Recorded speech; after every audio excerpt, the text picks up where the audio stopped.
172. It's on there. Thank you.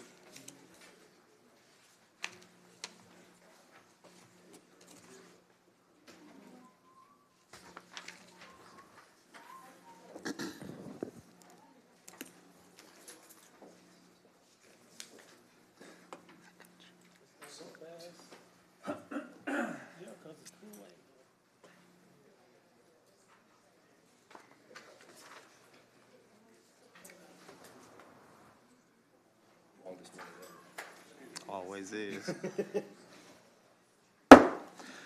Having the appointed time of 5:30 arrived, I would like to call the Tuesday, May 27th, 2025 Committee of the Whole to order. Would you please rise and join me for the Pledge of Allegiance? I pledge allegiance to the flag of the United States of America and to the republic for which it stands, one nation, under God, indivisible, with liberty and justice for all. Thank you. Mr. Clerk, will you please take the roll? Yes, sir. Alderman Cox. Here. Alderman Gregory. Here. Alderman Williams. Here.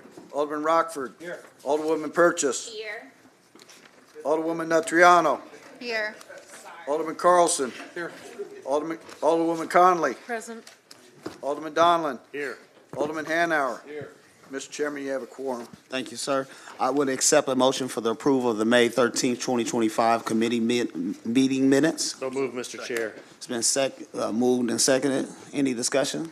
Seeing no discussion, all in favor? Aye. Ayes have it.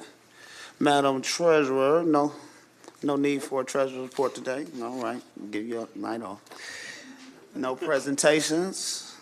All right, next we have the ordinance tabled or remaining in committee. Mr. Clerk, could you please read those ordinances? Ordinances tabled or remaining in committee is 2025-191, a resolution requesting temporary closure of a portion of Illinois State Route 6, South 6th Street, St. Joseph's to Adlai Stevenson Drive for the Church of the Little Flower Men's Club Street Festival on May 23rd, 2025 through the office, and this is for the Office of Public Works. And I understand, Yeah, Mr. Chair, I would ask that we kick this out another week. I believe they may still do this, but it obviously wasn't going to happen on May 23rd. so you want to hold for just 1 If week? we could till hold it next for 1 Tuesday? week. Do I have a second on that? Second. It's been moved and seconded for hold till next week. All in favor? Aye. Ayes have it. Thank you, Mr. No problem. Next, we have the ordinances for committee consideration. Mr. Clerk? CWLP 2025-214, an ordinance accepting bids and authorizing contract UE 26-04-10, groundwater and leachate sampling with Teak Lab, Inc., in the amount not to exceed $243,103 for the Office of Utilities. Move for consent. It's been moved and seconded for consent. Any discussion? Seeing no discussion, all in favor? Aye. Ayes have it. 2025-215, an ordinance authorizing additional funding in the amount of $25,000 for a total amount not to exceed $50,000 to Baxter and Woodman, Inc., to provide expert witness services in the U.S. Central District Court of Illinois, case number 23-CV-3250, Kern Gardner Township Public Water District, Sangamon County, Illinois, versus the City of Springfield for the Office of Public Utilities. Second. It's been moved and seconded for consent. Any discussion on this matter? Seeing no discussion, all in favor? Aye. Ayes have it. 2025-216, an ordinance authorizing the purchase of a Ford Ranger truck from Marl Brothers from the state contract in amount not to exceed $40,112 and authorizing the supplemental appropriation in the amount of $10,112 for the amount for the Office of Public Utilities. Second. It's been moved and seconded for consent. Any discussion? Seeing no discussion, all in favor? Aye. Ayes have it. 2025-217, an ordinance authorizing the purchase of a Ford cargo van from Landmark Ford, Inc. for the state contract in amount not to exceed $65,262 and authorizing a supplemental appropriation in the same amount for the Office of Public Utilities. Move to consent. It's been moved and seconded to the consent agenda. Any discussion on this matter? Seeing no discussion, all in favor? Aye. Ayes have it. 2025-218, an ordinance approving a farm lease number C-1000 with Kyle Miller for a 10-month term for the Office of Public Utilities. Move for consent. It's been moved and seconded for a consent agenda. Any discussion? Seeing no discussion, all in favor? Aye. Ayes have it. 2025-219, an ordinance authorizing generator interconnection agreement in relation to the MISO J1610 project between the City of Springfield and Sangamon Solar LLC and the Mid-Continent Independent Systems Operator, Inc., MISO, for the Office of Public Utilities. Second. It's been moved and seconded for consent. Any discussion on this matter? Seeing no discussion, all in favor? Aye. Ayes have it.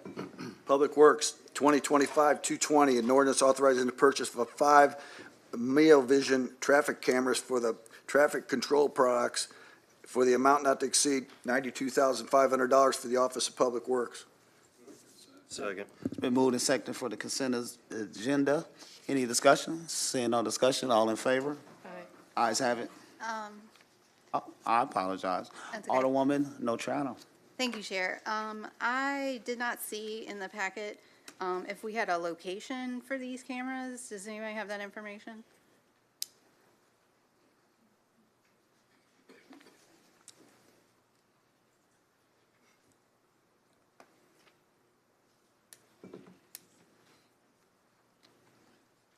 Alderwoman, I do not have that information on me, but I'd be glad to get it to you. Okay, thank you.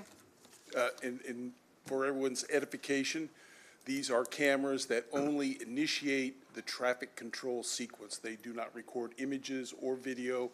They're just there to see if a car is in the place, the proper place, and it initiates the traffic control sequence. Yes, thank you for that. then I was that's actually hoping to hear a certain intersection. I'm sorry? I was actually hoping to hear you say a certain intersection. Let me check. I No, don't have it's that fine. information It's with me. fine. Sure. So the director, you'll send us that information I and will. and we'll adjust from there. Any other discussion on this matter? No, thank you, Chair. All right. It's been moved and seconded for consent. Seeing no more discussion, all in favor? Aye. Ayes have it. 2025-221, a resolution for improvement by municipality under the Illinois Highway Code, MFT Section Number 25, State -00RS, in the amount not to exceed $108,100 for the resurfacing of Wabash Avenue from Robbins Road to MacArthur Boulevard and the MacArthur Boulevard to Stanford Avenue's intersection legs for the Office of Public Works. Motion for consent? Second. It's been moved and seconded for the consent agenda. Any discussion? Alderman Carlson. Thank you, Chair. Do we have a timeline on this at all, folks? I mean, is this months or a year away or so? Days. It'll be this construction season. Excuse me? It'll be this construction Okay, season. very good, okay. Yeah. Thank you. Any further discussion from any of the members? It's been moved and seconded for consent. All in favor? Aye. Ayes have it.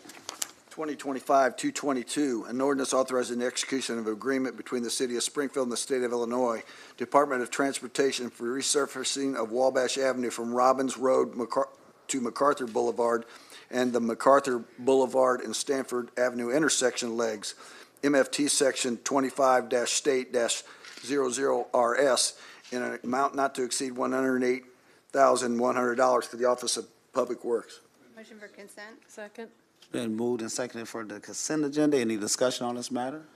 Seeing no discussion, all in favor? Aye. Ayes have it. 2025-223, an ordinance accepting the low bid and authorizing the execution of contract number PW 26-0303 with Broughton and Sons, Inc. for the FY 2026 concrete patching program, the amount not to exceed $1,020,464.99 for the Office of Public Works. Move for consent. Second. Been moved and seconded to the consent agenda. Any discussion on this matter? Seeing no discussion, all in favor? Aye. Ayes have it. General City Business, 2025-224, an ordinance authorizing payment of workers' compensation settlement with Eric Fair, a current City of Springfield Fire Department employee, for the settlement of workers' compensation claim case number 24-WC-031943 in the amount not to exceed $22,150.26. Second. It's been moved and seconded for the consent agenda. Any discussion on this matter? Seeing no discussion, all in favor? Aye. Ayes have it. 2025-225, an ordinance authorizing settlement of workers' compensation claim for Donald Murphy, an Office of Public Works employee, for the case number 23-W008816 in the amount not to in the amount of $63,764.70. Second. Been moved and seconded to the consent agenda. Any discussion? Seeing no discussion, all in favor? Aye. Ayes have it. 2025-226, an ordinance to increase the number of Class D liquor licenses by one for a Paravener Group, the DBA MJ's Fish and Chicken Express located at 716 East Enos Street. Second. It's been moved and seconded for the consent agenda. Any discussion on this matter? Seeing no discussion, all in favor? Aye. Ayes have it. 2025-227, an ordinance to increase the Class D liquor licenses by one for Golden Hour Bake House LLC, DBA Golden Hour Bake, located at 11 West Old Capitol Plaza. Second. It's been moved and seconded for the consent agenda. Any discussion? Seeing no discussion, all in favor? Aye. Ayes have it. 2025-228, an ordinance authorizing an increase in the number of Class D and Class N liquor licenses due to a new restaurant waiting to sell alcohol for outside consumption and packaged beer and wine. Tada Catering LLC, DBA Vine and Rhine, located at 3267 Ginger Creek Road. Second. It's been moved and seconded to the consent agenda. Any discussion on this matter? Seeing no discussion, all in favor? Aye. Ayes have it. 2025-229, an ordinance authorizing payment of Exxon Enterprises in the amount not to exceed $220,030 for the FY26 software renewal and body-worn camera expansion cost fund by the Community Connections Grant and Organized Retail Grant in the conjunction with the ordinance number 369-09-24 from April 1, 2025 through March 31, 2026 for the Springfield Police Department. Motion for consent. Second. It's been moved and seconded to the consent agenda. Any discussion on this matter? Seeing no discussion, all in favor? Aye. 2025-230, an ordinance authorizes a supplemental appropriation from the Capital Equipment Bond Fund revenue in the amount not to exceed $630,846 to reestablish budget authority for the planned police interceptor purchases that were not completed during the budget fiscal year 2025 for the Springfield Police Department. Second. It's been moved and seconded for the consent agenda. Any discussion on this matter? Seeing no discussion, all in favor? Aye. Ayes have it. 2025-231, an ordinance accepting proposal from Capital Construction Group LLC, DBA Agizia Electric, authorizing an installation of a Phase 3 of an emergency vehicle traffic preemption system in the amount not to exceed $90,000 for the Springfield Fire Department. Move for consent. Second. It's been moved and seconded for the consent agenda. Is there any discussion on this matter? Seeing no discussion, all in favor? Aye. Ayes have it. 2025-232, an ordinance authorizing reclassification of budget line that house the contractual program support international tourism grant, NOSA ID number 1607-54990, in the amount not to exceed $50,000 to a different budget line for the Office of Planning and Economic Development. Motion for consent. Just the one that. Yes. Yeah, Put the wrong number on it. I'll entertain a motion for the amendment. Motion to amend second. Yeah. amendment number 1. I got a motion and a second to amend this ordinance with proposed amendment number 1, which is in fact 2025-232 for our records. Any discussion? Am I correct on that, Murdoch? Yes, you are, and this amendment states that this is for the Springfield Convention and Visitors Bureau, not our Office of Planning and Economic Development. All right, thank you. Any further discussion? Chairman, while you're doing the amendment, you may want also, just the scribblers there, it's not 172, it's actually 232. Yes, sir. In Yep, the noted. first amendment. Type of motion on that, we're good. Okay, thank you. All right, it's been moved and second to propose this amendment. All in favor? Aye. Ayes have it. Now, for the ordinance, it's been moved and seconded for consent agenda. Is there any further discussion on this matter? As amended. As amended, thank you. All in favor? Ayes have it. 2025-233, an ordinance authorizing execution of sub-reciprocal agreement with Helping Hands of Springfield and utilizing an investment partnership program, American Rescue Plan Act, ARPA, funds in the amount not to exceed $1,115,000 for the supportive services, TBRA, operating expenses and capacity building from the July 1, 2025 through June 30th, it should be 2027, I think. It says 3027. Okay. 2027 for the Office of Economic Development. Motion for consent. I would, anybody else? Yeah. It's been moved and seconded for consent. Motion for debate. Second. I have a motion and a second for debate. Debate will take precedence. Is there any discussion on this matter? Alderwoman Conley. Yes, thank you, Chair. I was just wondering if we could have, we have two big ordinances dealing with some very pressing issues that we've been talking about a lot. I was wondering if we could have representatives from Helping Hands or the Continuum of Care, if they're present, to come up and kind of speak about what these grants are and what they're planning. This is Helping Hands order, so I would, ordinance, so I would welcome them to come. Actually, isn't this Fifth Street? No, the first one is, Oh, okay. right. Am I reading that right? Oh, no, actually, yeah, this first one is Fifth Street, sorry. That's Helping Hands. Oh, no, I've already put, sorry, I mismarked my agenda. That's It's on all- me. It's all good. Come on up, my friend. Sorry about I'm that. easy to throw off. Hello, my name is Robert Gillespie, and I serve as the Executive Director for Helping Hands of Springfield. Thank you for the opportunity to come and speak with y'all tonight. Wanted to tell you a little bit about what Helping Hands is wanting to do with the funds for this particular program. We're actually hoping to expand our permanent supportive housing program. We're currently at 60 individuals. We're hoping to expand it to 30 more individuals who will be able to receive permanent supportive housing and case management services through our case managers at Helping Hands. And we're also hoping to have some, to build some capacity internally for our Helping Hands program. We have grown significantly in the past year and a half, and we are needing to expand into having some professionals who are HR and accounting who will be able to come in and help oversee grant functions and accounting and human resources management. And so that's kind of what we are hoping to do with this particular funding. Thank you. So I just wanted to kind of talk to you a little bit about this. First of all, I think just so people in the audience understand, when we talk about ARPA funds, these are separate from the ARPA funds that the city got that are going in for, we're using largely for infrastructure. This home ARPA is a different pot of money, per se. So I haven't met you yet. No, ma'am. How long have you been with Helping Hands? January the 6th, Okay. So 25. So fairly recent, but Correct. could you maybe, because I think it is important that we have maybe a little more understanding about, you know, what sort of services do you already provide? And what are you looking at when you talk about supportive housing and you're bringing on more staff, and what does that look like and what are your intentions with that? Sure. So currently, Helping Hands is an emergency shelter. We are a low-barrier emergency shelter. We are also providers of permanent supportive housing as well as rapid rehousing program. We also provide services such as payee services for people who are unable to manage their own finances.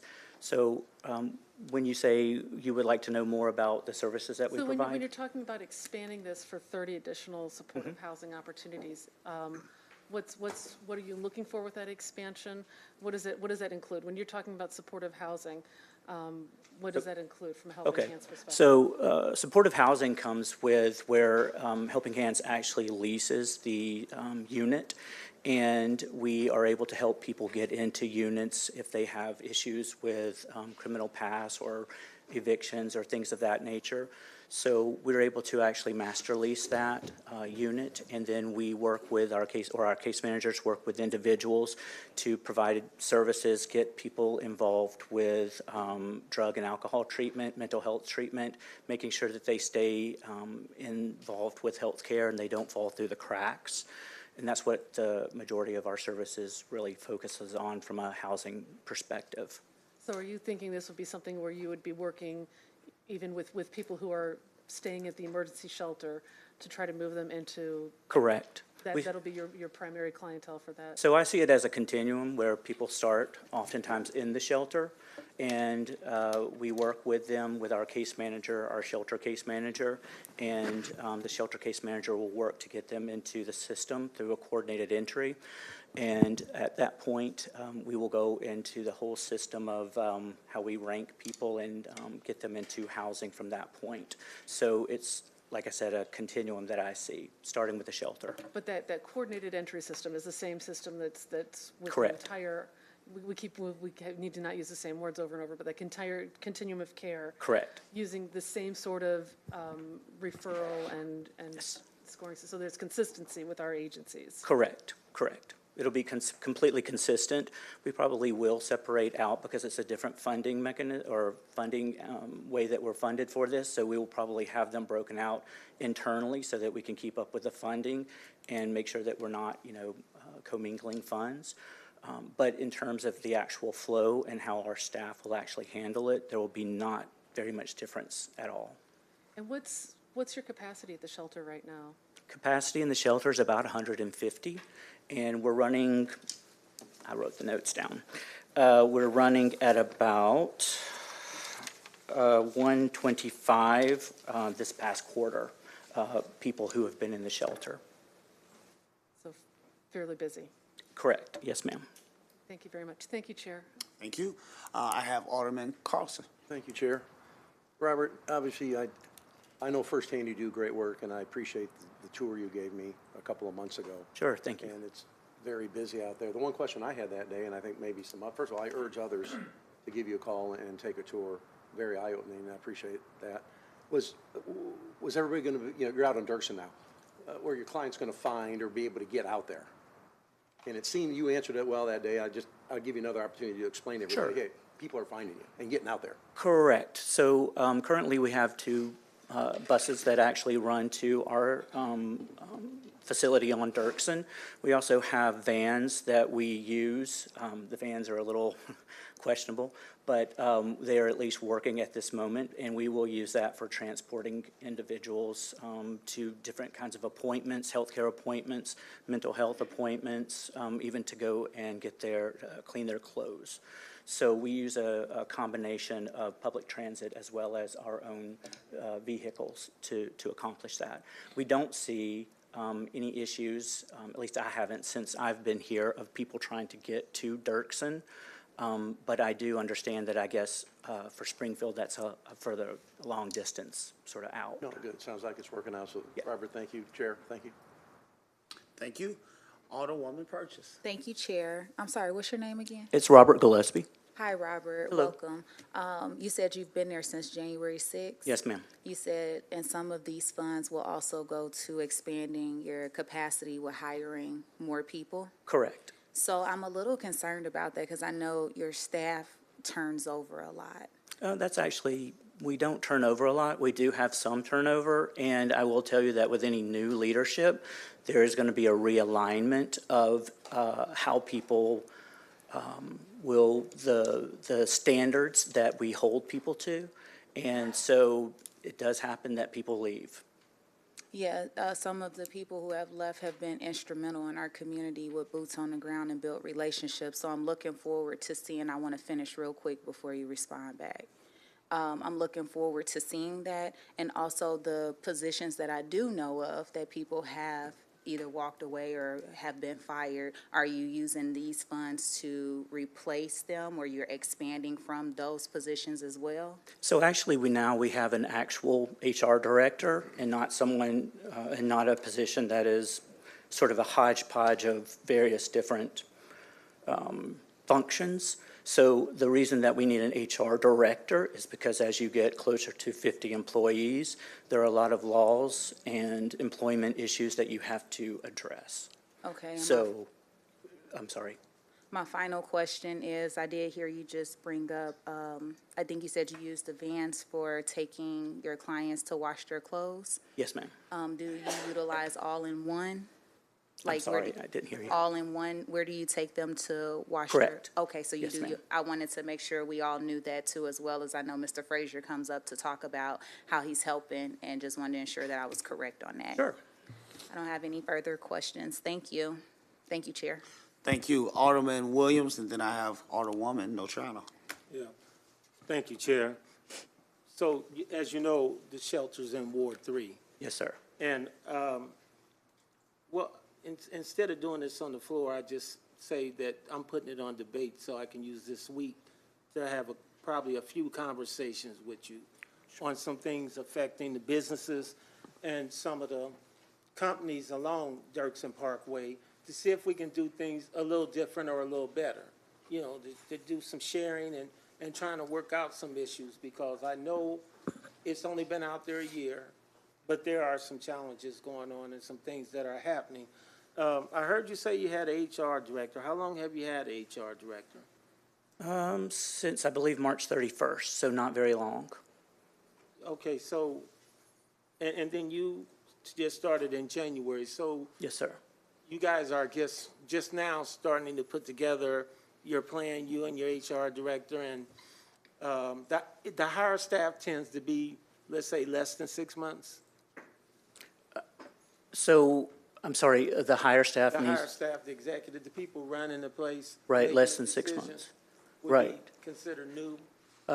Yes, there are some new, but there are also some people who've been there for a couple of years.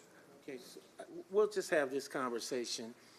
Doesn't mean that, you know, I'm against your program or what you've been doing. You've been around for years.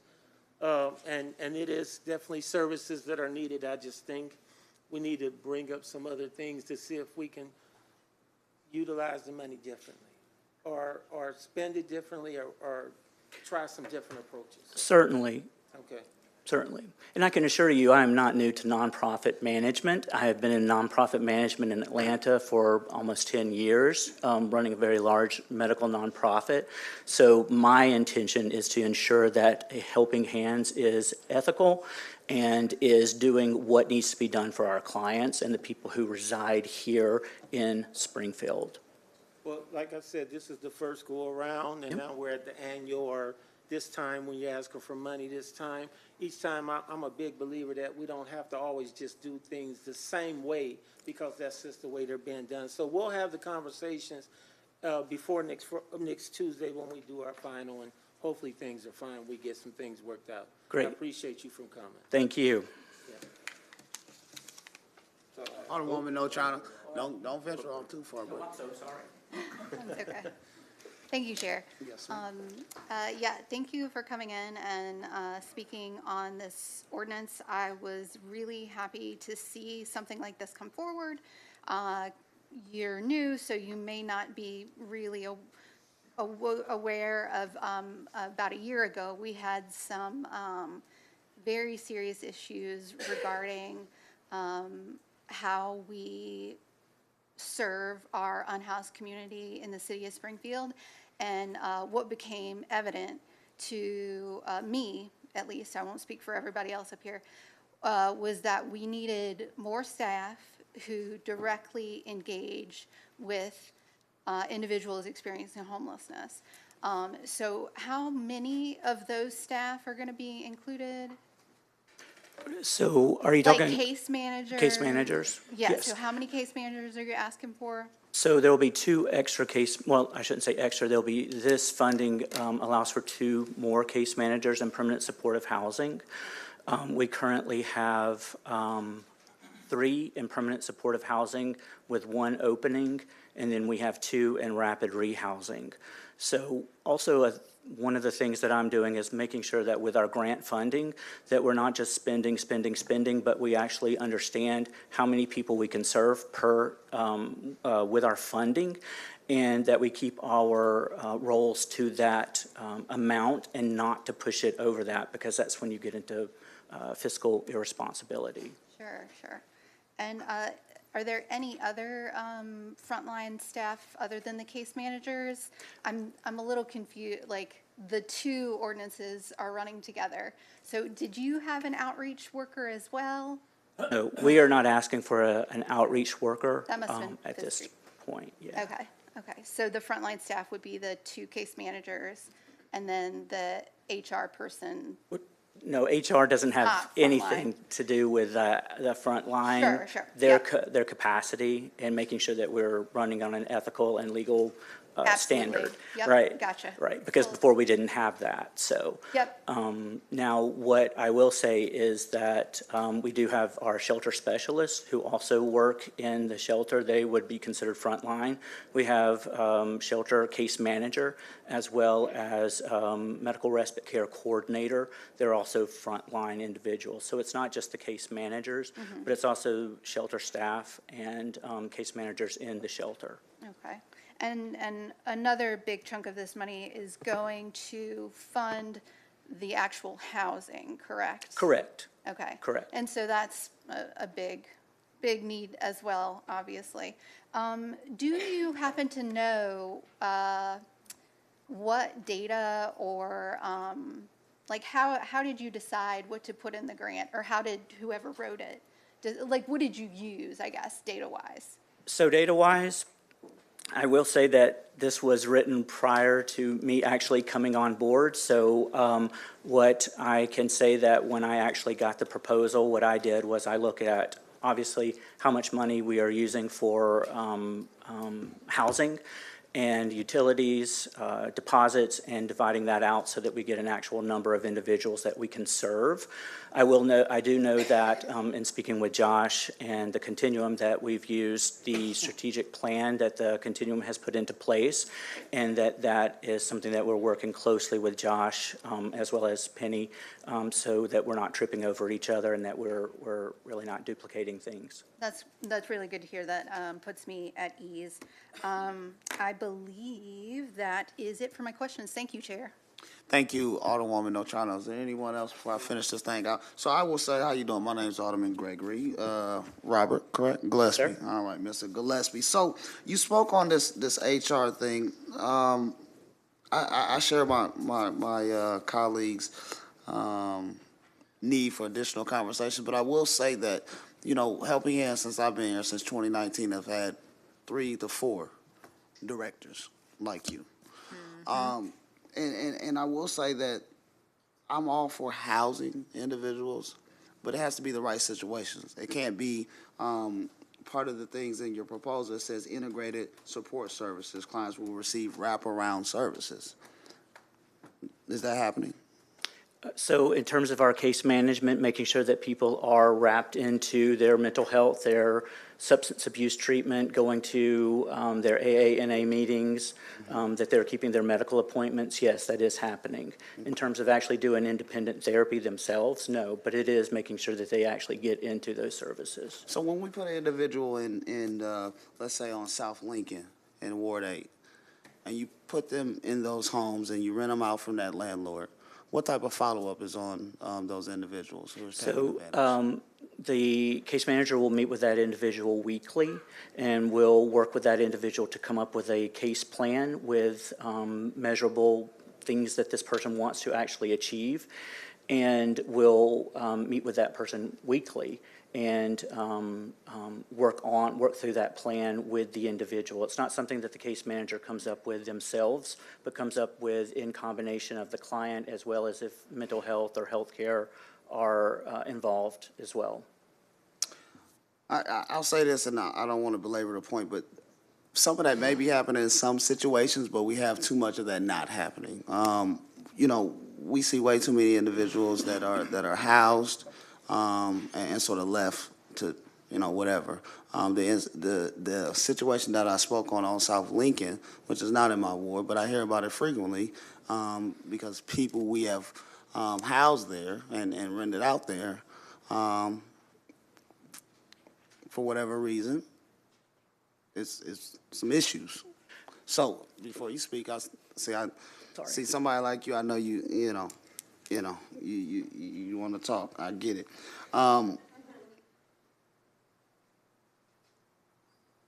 It's a lot of work to be done with this particular entity. And I'll leave it at that. You've been here since January. You're not that new. Helping Hands been around for a long, long time. I don't know about the HR thing, but for it to be new, that's nor here or there. But if they didn't have one for the last 20 years that they've been running in this city, I don't necessarily think they need one now to eat up some of your funding that you have on the other way. I visit there frequently. You probably never noticed me, but I was just over there for dinner with the individuals and just pop in sometimes. So I'm there, and I do look for ways to try to help this situation move forward. But I can tell you that the things that are sold and the things that are in this paperwork, I have a hard time believing and having confidence that this current Helping Hands, not the workers, not the staffs, but y'all up top who's running this thing, whoever hires you, we got some work to do. We got some things to straighten out. And it's not HR, it's not those things, it's how we're gonna do it. Like you spoke on case management. So we're gonna send a case manager out to a unit with a male in there who may not be in the best moods today. Are they gonna be able to get something out of him? Not at all. Surely we're not sending case managers in those situations. No, no.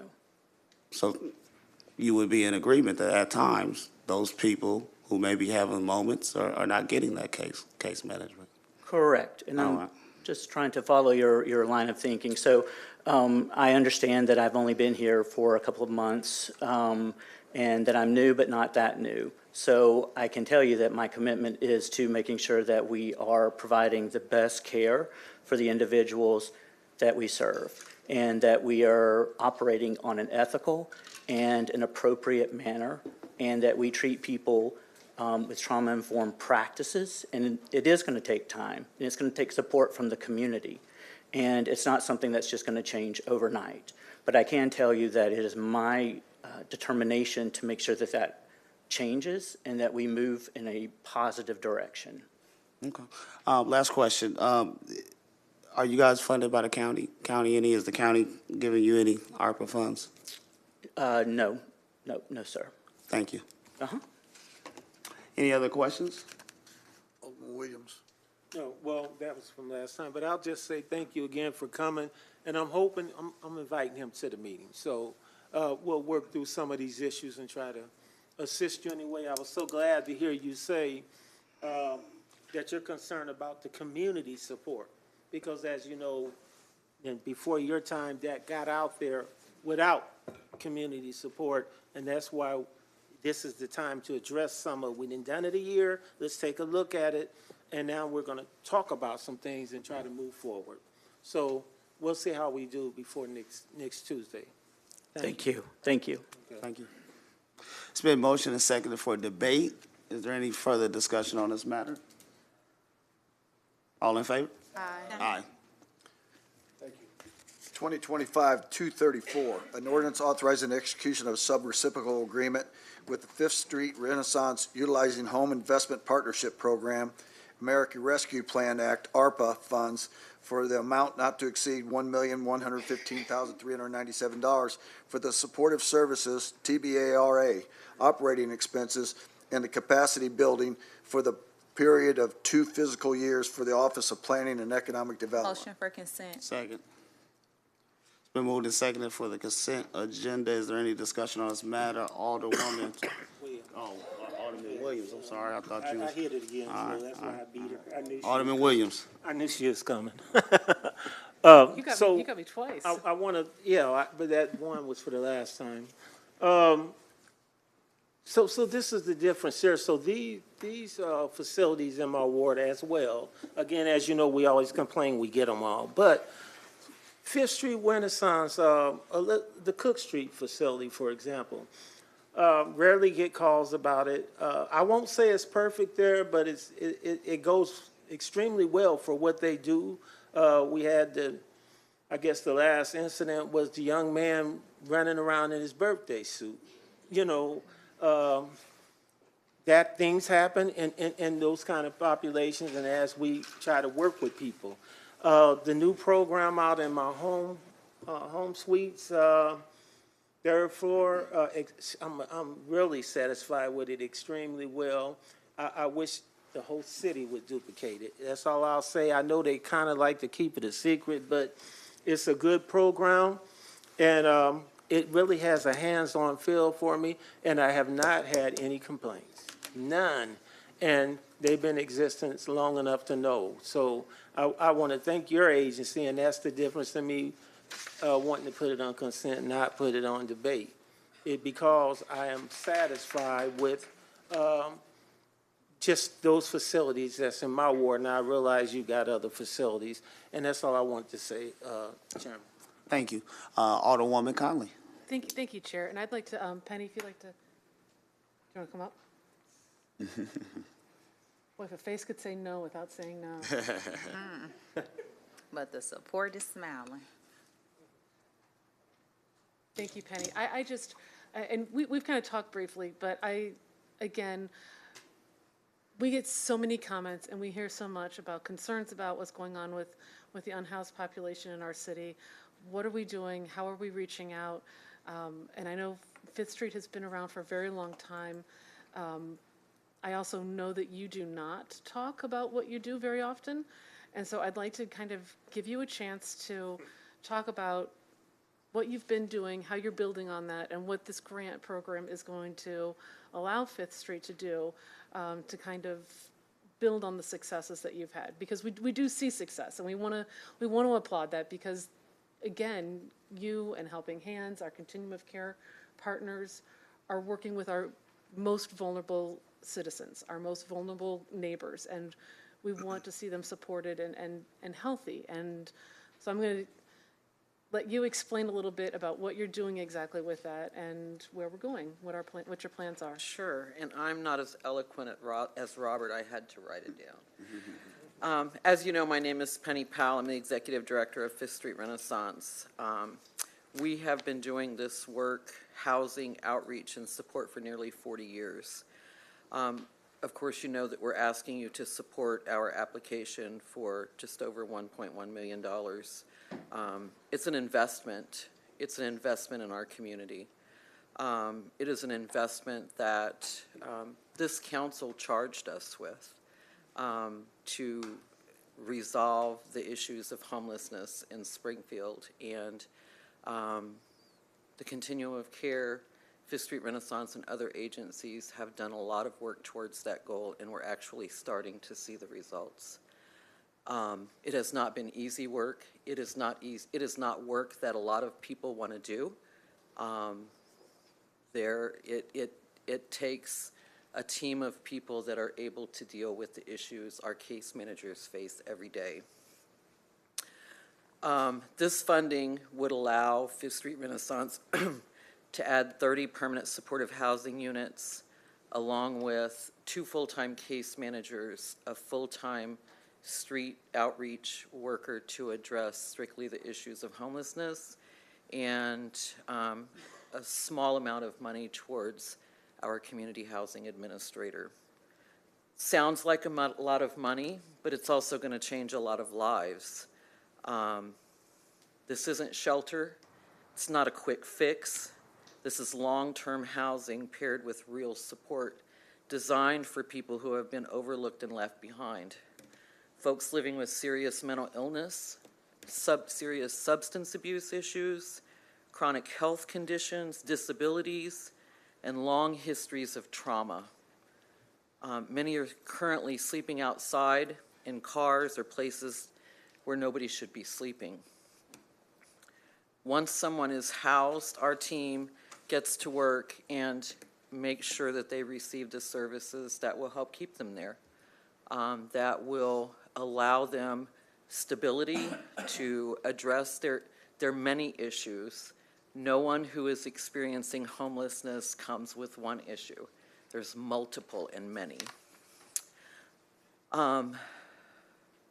We've seen it over and over again. It doesn't just help the individual who's receiving the housing and services. It reduces the burden on emergency rooms and jails and shelters. And it costs less in the long run, and we get better outcomes. This isn't new to Fifth Street Renaissance. Fifth Street Renaissance runs multiple programs. We've supported, stabilized, and secured thousands of people over the years. And more importantly, we've helped them stay stable. Fifth Street prides itself on adjusting to the needs of the community. the homeless issue, as you saw what we experienced during COVID, never stays the same. And so we've learned to adjust to the needs of the community. I've been with the agency for, it'll be 23 years in August. We had 7 transitional beds then. Today we have 23 beds. And everything that we do kind of builds off of each other as we recognize the need. So 23 beds of transitional housing for up to 18 months in an environment that fosters stability, recovery, accountability, and empowerment. Single males and females are served in that program. One of the first things that I realized when I got here is that we had a large population of veterans that were showing up in our programs, and they weren't being successful. They were showing up here because they would complete a program at a VA hospital, come here to do a work program at Camp Butler, but they had nowhere to go when they got here. So they ended up in shelter, and then they weren't successful there. So that created Spring Street Veterans Renaissance, a 15-bed transitional housing program, excuse me, serving homeless and disabled veterans with intense transitional case management and wraparound services designed to remove barriers to permanent housing. This project was conceptualized, designed, and built to meet the unique needs of our veterans. That led to Veterans Family Renaissance, because once we opened that program, we started getting calls from female veterans who were fleeing domestic violence or living in the street, and families, 1- and 2-parent families who were living in their cars with their kids. And so that led to creating Veterans Family Renaissance, which is a 9-unit property that exclusively serves the needs of female veterans and veteran families. And when we opened it, I don't know about today, but when we opened it, it was the first of its kind in Illinois. Our voucher program can accommodate up to 30 households and was created in response to overcrowding in emergency shelters during the winter months, and works with individuals and families providing case management and services to support them in saving their own money to move to permanent housing without burdening community resources. They do it on their own, and with the families in that program, we have a 100% success rate. With individuals, it's a little more, around 75. Sarah 7 is 7 units of permanent supportive housing for individuals and families experiencing homelessness and with specialized disabilities. Cook Street Renaissance, a 19-unit complex offering permanent housing and case management to chronically homeless and 0 to very low income individuals. Our rapid rehousing program is 24 scattered site units to help individuals and families quickly exit homelessness and move into permanent housing. Our scattered site permanent supportive housing, which is, again, what we're applying to expand, is 21 units serving chronically homeless and disabled individuals. So we just kind of keep building in response to what's happening in our community, and that's what the Continuum is trying to do. That's what we're trying to do so that we can address the issues that you have asked us to address. Thank you, Penny. And I want to say thank you for that summary, and thank you everyone for giving her this time. I just want to also point out, and you brought a team with you. I can see you're all wearing your team shirts. My team goes everywhere I go. Yes, I would just like to applaud you also. We know that you do a lot of great work, so thank you for that. And thank you for coming tonight and in support of what this important mission. So I won't drag you out, Penny. I do see there's one more person to speak. I do want to just say quickly, I don't know if you realize this, but when 5th Street bought that property on 5th Street, I actually lived down the street on 4th Street at the time. It's been a few years. And I remember, we had neighbors who went and talked, I think they talked to you. They hated us. They weren't sure. I will say They didn't this. hate us. There were neighbors who weren't sure, and since you went in, and again, I was there for quite some time, there were no complaints, there were no issues, and people became very proud to have, you know, you as a neighbor and the work that you're doing. So I just want to thank you for that. I'm pleased to see this one at least going on consent, but I'm excited to see what this money brings and how many lives you can touch with this. So thank you again. Thank you all for your hard work, and I will thank you, Chair. I Absolutely. take my Alderman- name off the list. Alderwoman Purchase. Thank you, Chair. Thank you, Penny. Alderwoman Conley stole some of my thunder. So I was gonna ask to give you all a round of applause too for the work that you do each and every day. And like Alderwoman Conley said, as you have a few areas in my ward, and Lincoln Park loves you now. So yes, as Alderwoman Conley said, it was a little uncertainty at first, and sometimes those are the extra steps we got to take to make our neighbors feel good. But I've been to the Veterans Center multiple times with different organizations, and I just heard Helping Hands said that they need to work on buy-in from the community when you have all the community support. Vinegar Hill Neighborhood Association loves you all. We have our street named right there by you and clean it up, and now has the garden for your staff and for other individuals to come there. So I think you're doing an amazing job, and we need to use this as an example to keep going and moving forward. I know last year, Alderwoman Nutriano kind of brought a little bit, it's a touchy subject I don't like talking about, but it opened our eyes to see what we needed to do to move and progress as one unit. And I think, do you all meet, all of you all, like how you all came here lined up that day? Do all of y'all meet a couple times a year together? Like the different organizations, do you all come together and like have dialogue? As far as the continuum's concerned? Yes, like so Oh, Helping Hands. yes, we meet all you- the time. Okay, so I think too, using some of your examples that we're hearing about today to continue to share that so others have that as a platform. They don't have to recreate the wheel when we already have a good foundation through you and it's working and we see it. I think that we have a lot of good organizations in Springfield, and again, this is not easy work. I think the Continuum and the agencies have worked hard to improve the situation here. You know, when this money became available, it was made very public, and there was only 2 organizations that applied. So I think that we have to keep that in mind as we're moving forward to try to get the job done, because it's a heavy lift, and it's a heavy lift. You all know that. I would just, again, encourage when you do those meetings to speak about that, just for my colleagues. I'm a part of one organization, and it's a statewide organization that comes together, and we put, what did we do? Essential kits, but big heavy bags of them to provide for our veterans. So you have the community buy-in, and I see it with my own eyes, and I would like to see that in other avenues too, and I think it could be helpful. So thank you again, and thank you to each and everyone for y'all being her team and her soldiers. Thank you, Chair. I couldn't do it without them. I know. Any, Alderman Williams, thank you, Alderman Yes, Williams. so thank you again. I really, I didn't have a question for her. I wanted to speak with the big man, Josh Sabo, if he could come up for a minute, please. And while he's on his way up, I did want to say to Mr. Robert from Helping Hands that it's important how we do things, and this includes this council too. It's real important how we do things, because Renaissance is successful because you said it. They have the community buy-in.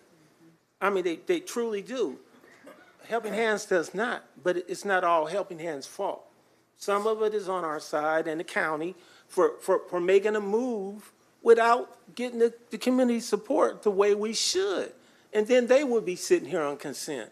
And what I wanted to ask you, Mr. Sabo, in view of what's going on in the federal government with our president and his ideals and this big, beautiful whatever, and these cuts and the impacts that they're going to have on our state of Illinois and other states, as well as from the state on the impacts it's going to have on what the state can do for the city, is there any kind of contingency plans, or have you guys been preparing or thinking about these things, if it's for real. I mean, our hope is in our U.S. Senate, kind of fixes some of this and negotiate our way out of this, not to have these severe cuts. But if you really read that stuff,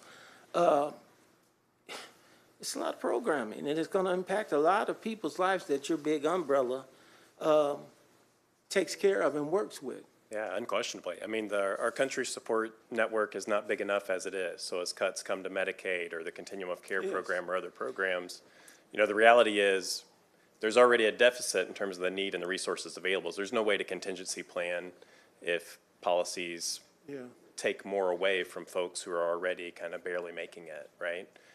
On our end, from the Continuum of Care side, this is significant, right? That these funds, in terms of what they were able to do across these two organizations, will help provide housing for 60 people. It's more than we get from the federal government. If you put all this together, this is 3 years worth of federal funding for our community. So this is a big deal to buy some time for us. The other big strategy that the Continuum has been working on is developing what we call the flexible housing pool.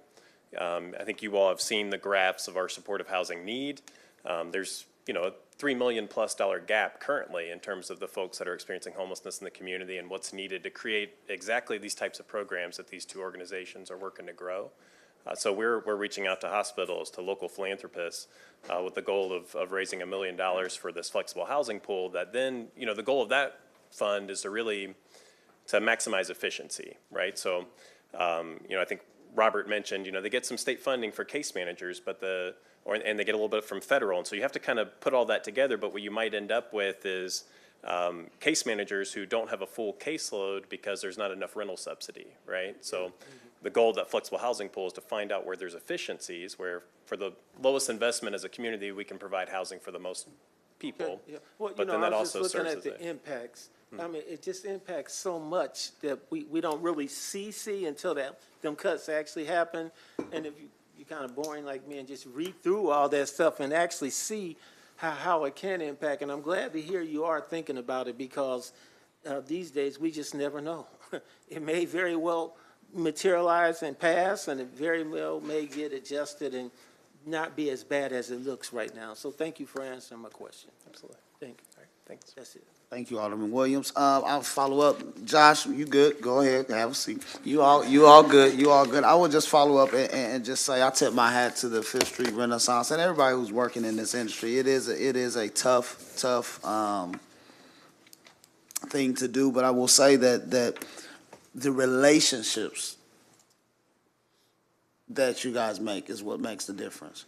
Every time I'm out or somebody calling me, it's somebody in this crowd that I have to call at all times of the night, and I thank you for that, because I don't know what I just know I better call one of y'all. But when you see people in the rain, sleet, snow, whatever, that need help, you guys have always been available, and I appreciate that. I appreciate how you guys get out and work and really meet people where they're at, and that's what's needed. We can have 1,000 degrees, we can have the smartest people in the world, but people who are gonna get out in these streets and really get out in the rough, I like to call it, and connect with people is what we need, and that's the change. So I appreciate everyone for doing that, and we'll see you next week. Thank you. All right, anyone else? Anyone else? All right, it's been moved and seconded for consent. All in favor? Aye. Ayes have it. Mr. Clerk? 2025-235, an ordinance authorizing an additional funding in the amount not to exceed $485,000 for Luminaire Health Benefits to serve as a third-party administrator and the utilization of management team for the City of Springfield's health insurance program for the remainder of the fiscal year for 2026. It's been moved and seconded for the consent agenda. Is there any discussion on this matter? Seeing no discussion, all in favor? Aye. Ayes have it. 2025-236, an ordinance authorizes payment of $35,000 to Time Zone 1 for the U.S. Travel Association's IPW 2025 Travel Show and Familiarization Tour using grant number 25-332001 for the Springfield Convention and Visitors Bureau. Second. It's been moved and seconded for consent. Any discussion on this matter? All in favor? Aye. Ayes have it. Is there any unfinished business to become before this committee? Yes. Alderman Williams, oh, it No, is. no, No, well, you was already on there, Alderwoman Purchase. Alderwoman Purchase, Alderwoman Purchase, let's roll. I'll let him go first. You were still up there. Alderwoman Purchase, let's roll. Okay. I have, some concerns that have been brought to my attention, and I spoke with, I want to say Chuck, but Clerk Redpath earlier, about this, and just wanted him to provide, how does the FOIA request work? Just for clarity and education purposes. So today, Alderwoman Purchase came to my office and asked me some questions about saying that she's getting some input that people are not getting their FOIAs on time. The way the FOIA system works, and when I took this thing over about 5 months ago, we completely restructured it. I hired another person. I have 2 people now that work probably 75% of their time on FOIAs every day. And we, like I told you before, we average between 20 and 25 FOIAs a day. So that's a constant movement. What happens when somebody files a FOIA is it comes in and we log it into Athena, which is the system we use to track this stuff. What it does is it puts it into a chart that shows us where it is at all times. When it comes in, it'll be, once we get it, we decide where it has to go, what department we go to, and then we send that to the department.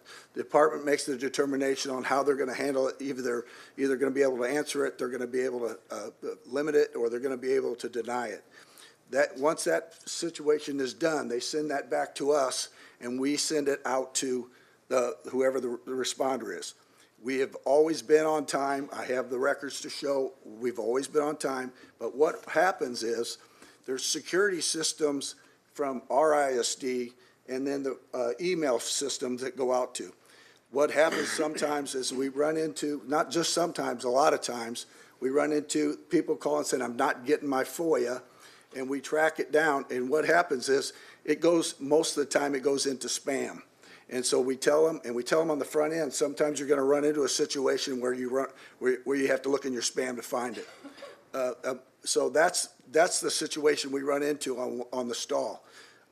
We have the records. As I told you all before in a letter, when the story came out on FOIAs, which was totally inaccurate in the newspaper, that this is the way we do things and this is what we follow.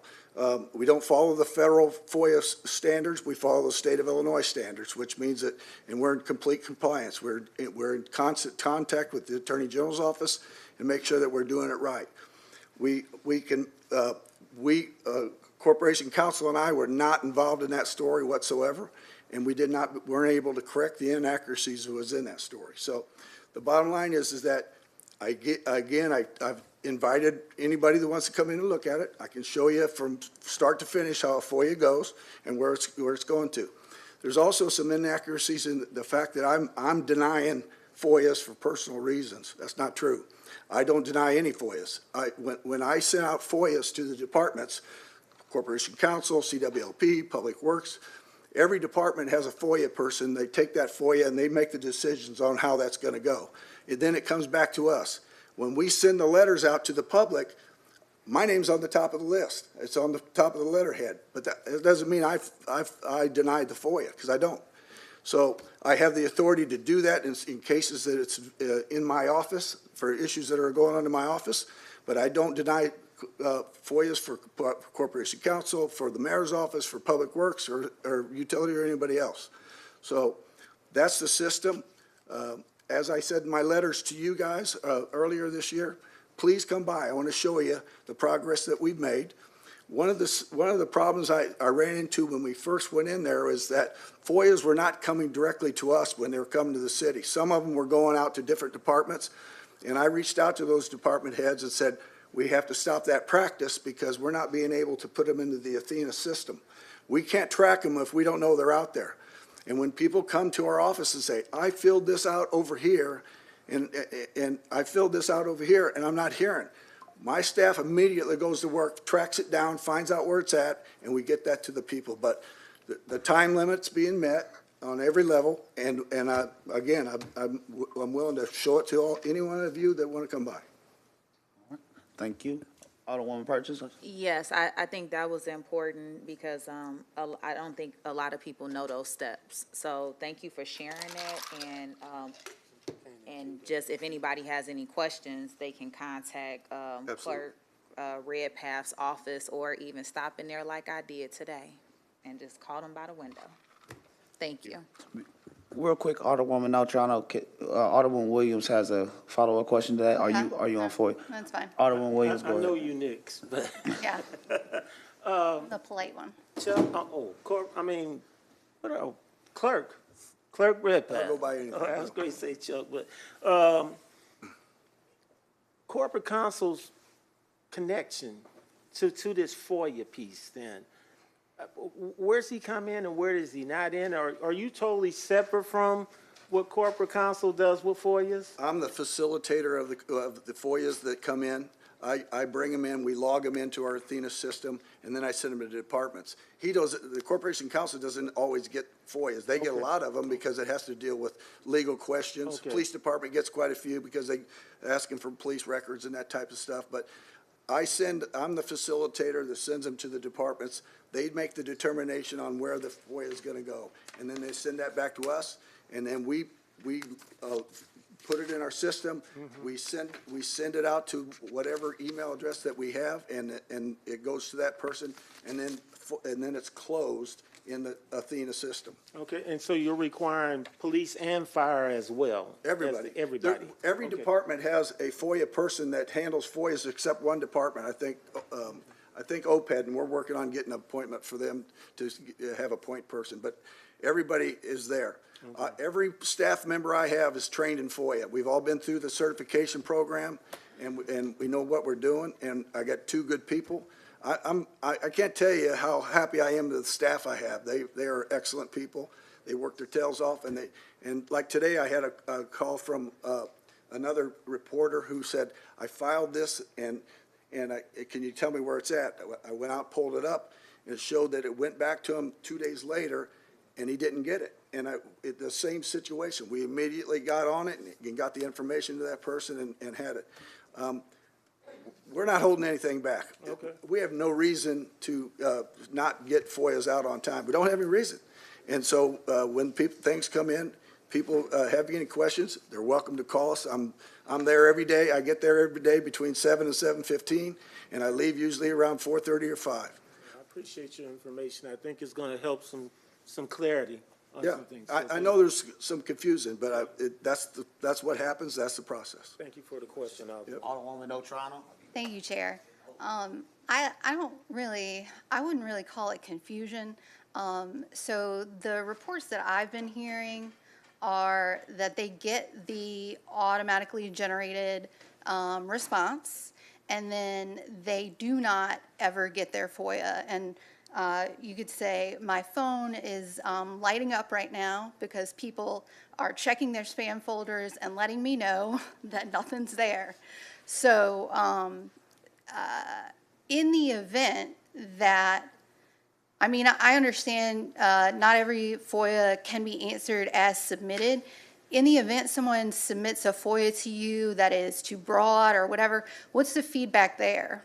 Say it again. I didn't. If someone submits a FOIA request to you that doesn't meet the standards, like let's say it's too broad or whatever the case may be, do you then let them know? I'm going to let Corporation Counsel answer that because that's a little bit out of my league. So if it's an overly broad request or generates too many responsive documents, that's something that my office would get involved in. And we send a letter saying, your request is overly broad. We'd have to go through, say, 4,000 emails or something. So we give them an opportunity to narrow their request, which is required under FOIA.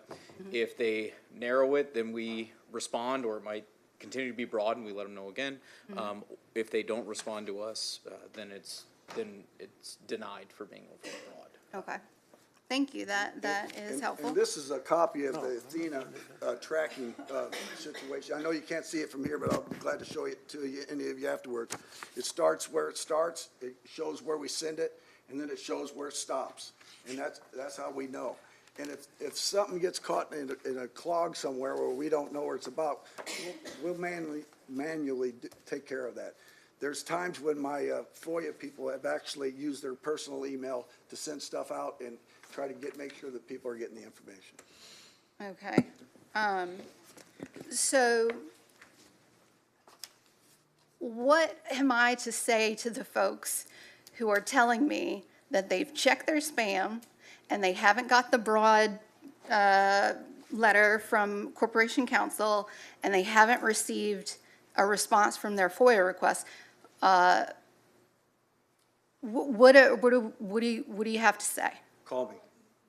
Call Okay. me. Okay. Call me, And, have them call me, and if they want to come in, we'll show them exactly where it's at. okay. All right, all right. Yeah, that is, She ain't happy. She ain't happy. well, I'm speechless right now. So I will have them contact you again, and I will have the other folks who have emailed. Okay, so let's get specific. The emails that we get as a council, like every Tuesday, from a group that has been requesting FOIA documents and is saying that they are now going to, I can't remember what action they said they were going to take. Are you familiar with this? It's a watchdog group. They have been asking. Yeah, so they requested, we sent them an overly broad letter. They received that, they filed with the PAC office. We received a determination from the PAC office that we did not have any responsive documents. So we received another request today from them pursuant to that PAC office opinion. And we're in the process of determining whether or not we can respond to that request. Okay. So I will share that opinion from the Attorney General with you. I wasn't on those emails, so I didn't know if you were, that you were involved, but I'll circulate that to council this evening. Sure. Yeah, and I'm not sure, really, there's a lot of people on the emails, so, no, it looks like it's coming from the city alderman account, as an FYI. So that is just one of the instances. But I would just like to say that the responses that I've received tonight are not satisfactory. I do not believe that it addresses everyone's concerns. Somewhere, somebody is missing something, or somewhere, somebody is not being truthful. And I do not know who that is or which of those options it is. So I think we probably need to have a bigger, longer discussion about this. And I would hope that the folks who have been in contact with me come forward and are able to address that with you and maybe address it publicly. Alderwoman, you're welcome to come. Bring whoever you want, and we'll go through the whole thing. I'd be glad to do that, and Okay. have nothing to hide. All right. Yeah, that's great to hear. Thank you. Thank you, Chair. Thank you. Is there any other discussion on this matter here? All right, all right. Any other unfinished business? Yes. You again? You made me wait. Alderman Williams. Public Works, please. Director Fuchs, Yeah. if you may. Director, this is grass cutting again, but I just need to get some clarification. Get some clarification on sidewalks and which side of the sidewalks. So when I'm traveling down Cook Street and some of the other streets, on what I call the city side of the sidewalk, the grass is pretty high.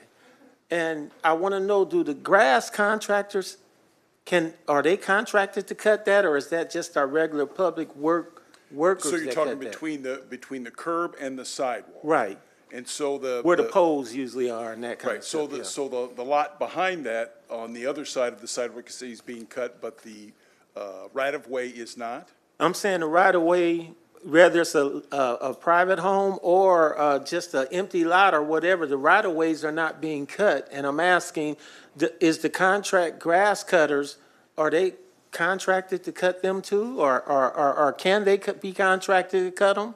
They can, sure. Normally, the property owner is responsible for mowing the right-of-way that's adjacent to their property. But you're talking about cases, the empty lots that Right. the city is Or mowing. abandoned houses, Right, that right. kind of thing. I'll make sure that we take a look at that, sir. Yeah, especially Do- on the do- major thoroughways. I mean, they're there, and they're pretty high on certain corners. Do you have a specific address? Martin Luther King and Cook. 14th and Cook, yeah. 1419 East Ave. 26 I'll and send you some Cook. more. Just drive Cook. Just drive. Yeah, just drive Cook, and you'll sit on both sides, And I think I don't know why they're being left out. I'll take. Well, I do know that they're in front of lots or they're in front of, at the intersections, just right, who's responsible but the city? We'll So take a just look. take a look. If you sure. drive Cook, you'll see all of them. They're pretty high. I'll drive Cook tomorrow. And Taking a is list, I all have of a our few. contractors being used, or, because when I see somebody say, well, I'm waiting on the city to give me assignment, then I ride and I see that kind of stuff, I'm like, why ain't they using them to, Let me take a look at it. thank you. Appreciate you. Thank you, Alderman. Thank you, Director. Any other, Well, you're making a list. Grass You're making a comments. list, Director Fuchs. Alderman Carson? Thank you, Go ahead, throw it Chair. on in. I'd be remiss if I didn't talk about grass cutting like all our minutes the last 2 weeks. May want to take a look at Wabash along Sherwood, both sides. And then I drive Monroe Street a lot, which is not in my ward, the intersection there of Monroe and Lawrence. Lawrence? Lawrence, you got that AT&T building in there where you've got that big hill.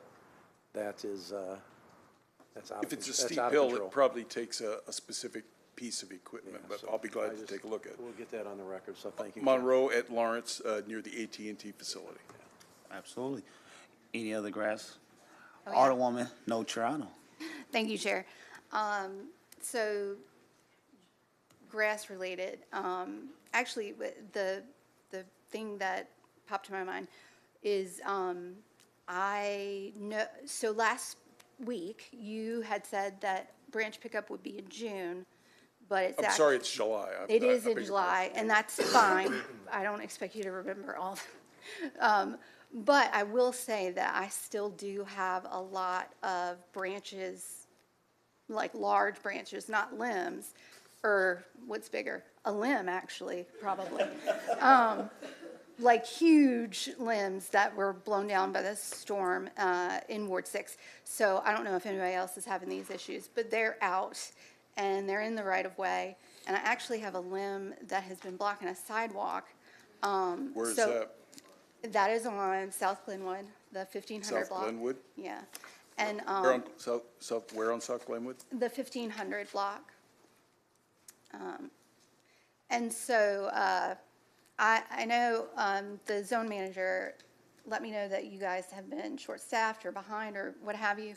But I would like to encourage you to think about maybe checking out these branches. I just don't know. I don't know. I mean, I guess they could sit there for a whole month, but it's going to be a month plus for some people. We'd be glad to take a look at it, and I know that you all know that you are free to communicate with me at any time. When we go outside of the rotation, then we have to pull crews off from other jobs to take care of that. But if it's on the sidewalk, it shouldn't be there. Yeah. This one, I was actually, it's by my house. I was like, I'm going to go over there and cut it up, and it's too big. South Glenwood, 1500 block. Yeah. I do appreciate that. And the other grass-related thing that my colleagues reminded me of is South 6th Street between Stanford and the interstate is starting to get weedy, so the concrete medians. So if we could remind our IDOT friends to put their weed killer out or go ahead and mow the concrete. South 6th Street at Stanford. Stanford all the way to the interstate. Yep, all the way down. Okay. Whole big area. Yeah, that's it. Thank you so much, Chair. No problem at all. Alderman Donlin. Yeah, thank you, Mr. Chair. As you know, Director, I tend to bring up the grass issues that we have in Ward 9 to you personally via email or a call or what have you, but I am going to bring one up since you're writing it down. Churchill Road down at the bottom of, by the bridge. Churchill Road, Absolutely city's responsibility, and it's, at the bridge. yeah, near the bridge and just west of the bridge. But what I really wanted to talk about, Mr. Chair, is I've been getting a number of calls about the broadband companies yet again, because it's that time of the year. And it's unfortunate that the city does not have the authority to allow, permit, whatever you want to say, these companies to come into a neighborhood or not, nor coordinate which companies and when they can come in. So I'll give you an example. In at least, well, many subdivisions in my ward, we will have one broadband company come in, and then the next, let's say in the fall, the next spring, another one will come in, and the residents have to go through the whole tearing up the yard and the process that's involved with that. But what the city can help with, I just want to be clear here, is we can help with ensuring that the companies that put in the broadband and the companies that are responsible for it put the property back in the same condition it was in prior to the beginning of the project. Because they can't just leave a hole, they can't just, tear up your property and not have to, and whether making it like it was or compensate you, that's where we as the council can help. But we don't dictate where they go. And one of the questions that I've been getting recently is, when everything's flagged, most of the sewer, the water lines and so forth, electricity is more near, as Alderman Williams described, more near the right-of-way, sidewalks in that area. But the broadband companies, I learned from Nate Bottom, our city engineer, they have some flexibility to be at least, if I recall correctly, 15 feet away from that to allow them the flexibility to not be near these major utilities. So people were upset about them being out of the easement, so to speak.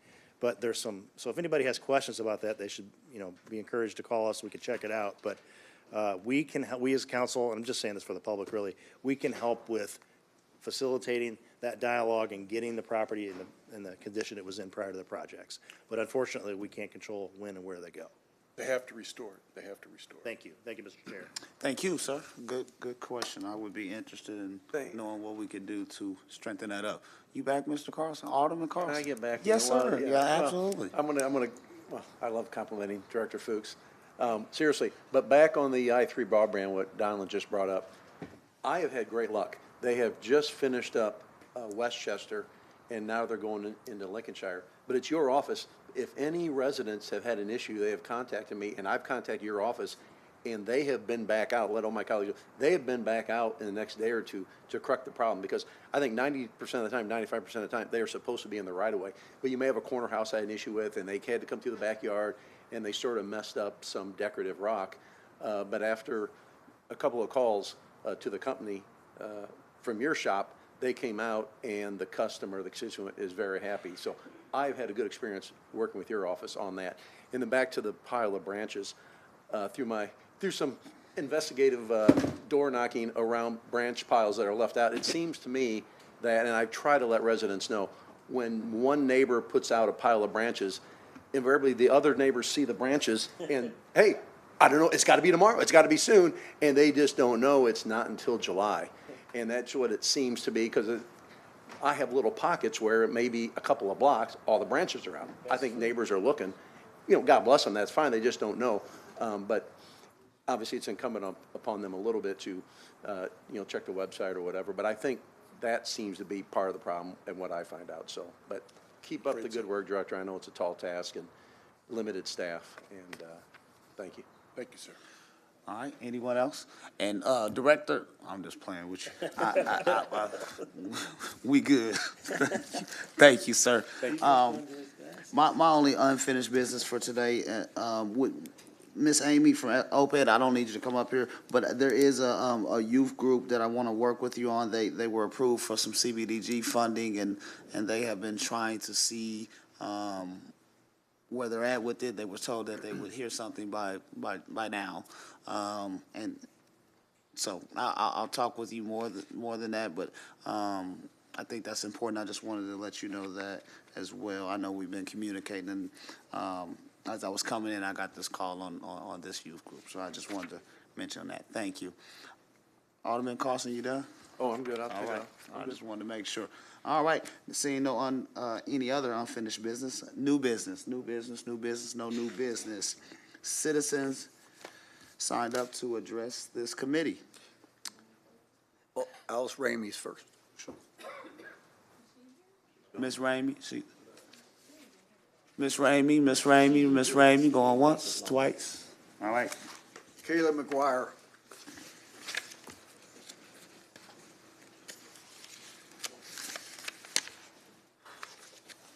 Cold boy. Good evening. I was hoping to have, before we start my time, I'm sorry, to have Officer Beal in here. I don't know if he's here. Is that him in the hallway?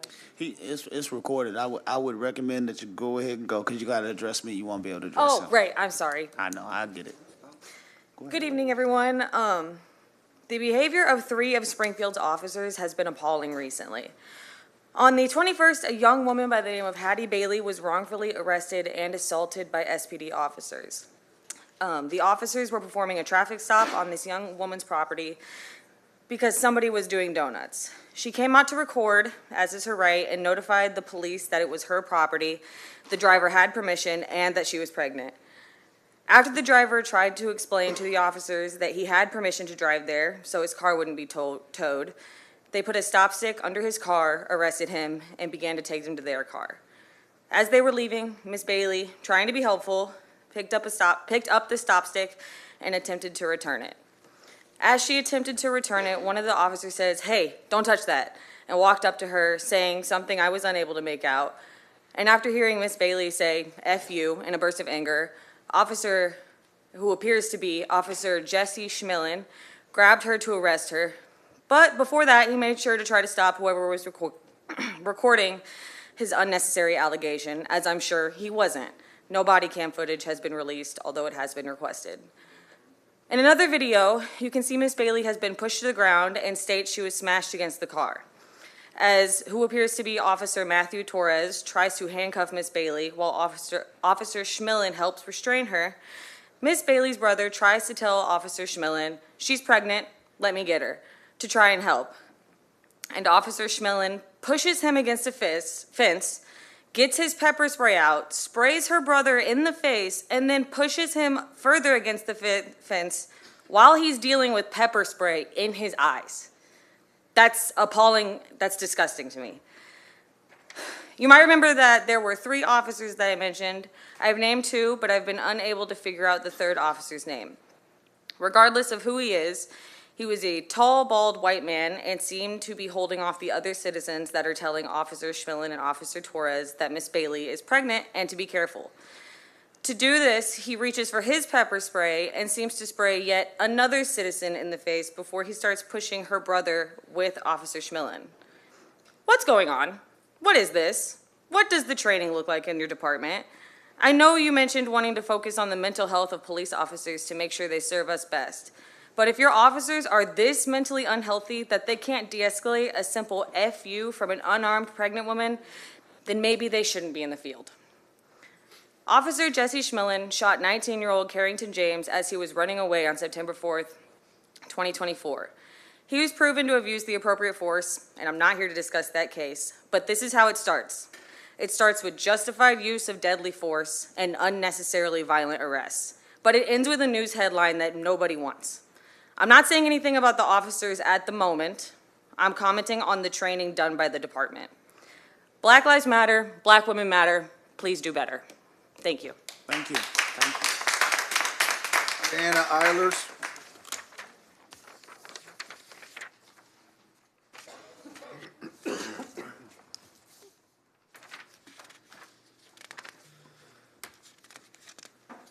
Hi, guys. Hello. I stand before you today as the co-chair of the Lincoln Land Democratic Socialists of America. And I'm just putting that out there if anybody wants to join our cause. We are pushing our elected officials to do the things that they're supposed to do. Okay, so with that said, I would like to just thank you on what was happening with Helping Hands. And the reason being is because he came up and he was saying that it's a low barrier emergency shelter, but the people that I speak to regularly tell me that there are barriers that are not making it accessible to them. He also stated that they have a van, but this van is a sketchy van.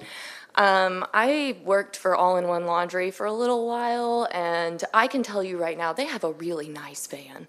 They shuttle people in a white van that I wish I had that van. Like, I could be a soccer mom if I had that van, guys. And then I just wanted to also touch on that the people who they're taking to go do their clothes, they are dropped off there and they're left for hours. Hours. And then Robert and his associates are having to mentally keep people occupied for hours while they're waiting for a Helping Hands van to come back.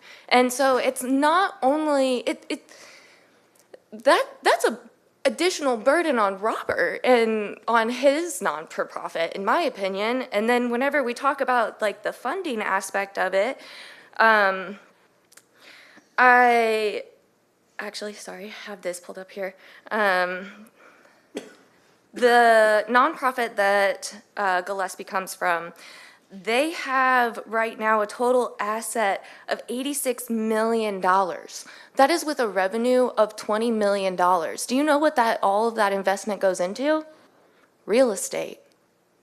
You're telling me that an unhoused man, a man who is running a medical nonprofit, why is he focusing in real estate? And now all of a sudden he wants to go into unhoused work? Just seems, I'm appreciative that you're asking questions, is what I'm saying. I also want to compare that to Fifth Street Renaissance, because I do appreciate Fifth Street Renaissance so much. We all know they saved my house. I am currently not unhoused because of Fifth Street Renaissance.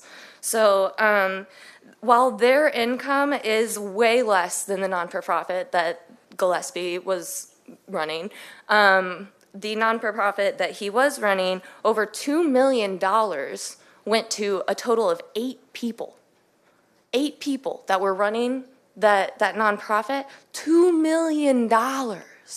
Whereas whenever you're looking at Fifth Street Renaissance, $120K is their salaries. Like that is insane.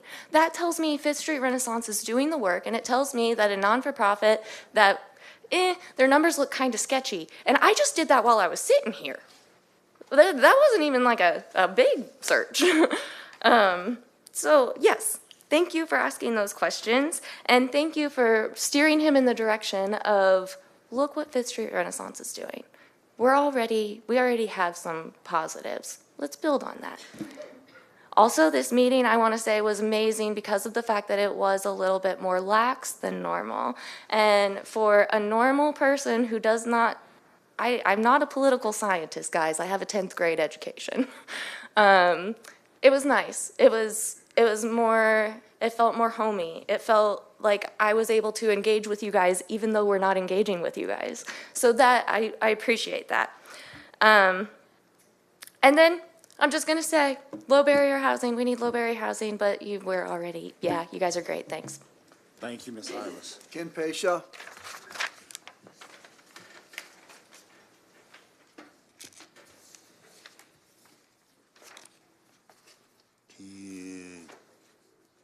Good. Hold up a minute. Hold up. It's not working this week. All right. Sorry, I'm getting old. I do want to mark that Sunday was the 5-year marking of the tragedy of the murder of George Floyd. In that time, I don't think that as a country we have progressed far enough in our efforts and outcomes since that time, specifically with our police forces.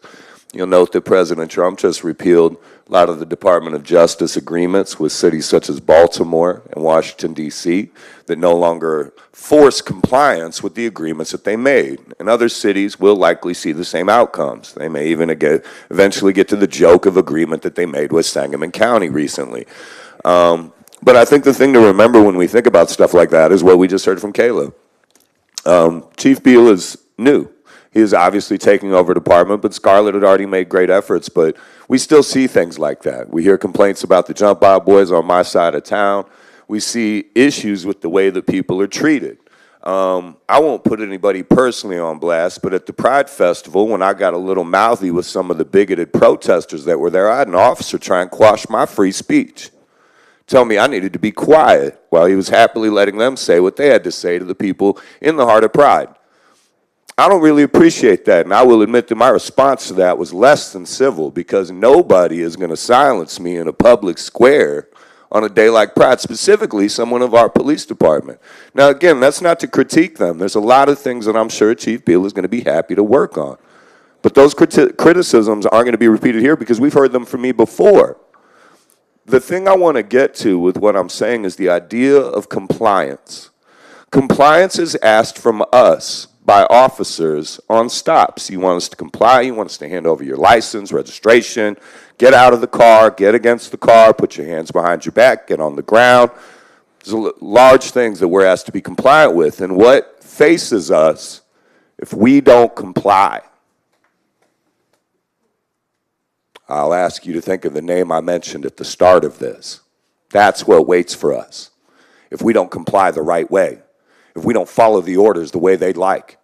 And I think that's what's frustrating is when we get into compliance, it's life or death out there on the streets for us. But when we talk about millions of dollars flowing through this city's coffers into the hands of other organizations, it is a joke of compliance.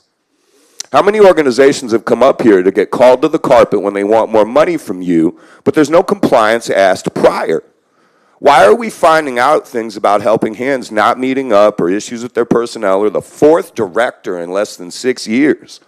And yet we're talking about handing them over $1 million. Where's the compliance with their behavior to our community and the demands that it makes of them? What is the city really asking of them directly? It's the same thing with our hiring contracts. Like if I go to 186 and I make a comment about, did O'Shea have any expectations for minority hiring with those contracts for Lanphier, Southeast, and now Springfield? Yes, they did. Yes, they did. They're easily available. In fact, Jennifer emailed them to me once I asked. You guys can't do that because you don't have those kind of things. And we find out about it when these moments arrive and millions of dollars are on the line. It's fascinating to me that our basic citizens are asked to be compliant, but when we talk about compliance with, say, FOIA requests, you just said hundreds of requests coming in a week. That's a gross misexaggeration. January 1st to April 9th, and this is in the SJR, so we're either going to call Steve Speary and Claire Grant liars, or we're going to agree with their numbers, because they are publicly available. I'll give you credit, Chuck. Website looks great. You guys have added a lot of information. The problem is I don't know how many of those requests get denied. Because I'll tell you personally, in my experience, it's a lot of them. A lot. More than you would think is an acceptable number. And it goes for the SPD, and it goes for, well, it doesn't really go for the fire department. I'll ask you to figure out why they don't get a lot of requests. Nobody seems to dislike them all that much. I don't hear a lot of bad things about the work they're doing. Nobody ever made a F the FD department, right? Just saying. Like, it's just a note. But the idea is, though, is if since the time until today, from January, there's about 345 requests for FOIA. How many of those have been denied? How many have been honored? Nobody knows. Chuck probably knows. But I think the problem is this. I don't know that. That's on the website. No, it's not. The problem is a lot of times the concealment or lack of information looks suspicious in a city that has been sued publicly, I don't even know how many times, long before this administration even, over FOIA issues. There is a lack of transparency and compliance with the guidelines that are expected of citizens that would make agreements with you, that would work with the city, that would work with SPD, that the city and the people it gives money to don't have. Thank you. Thank you. Veronica Glass.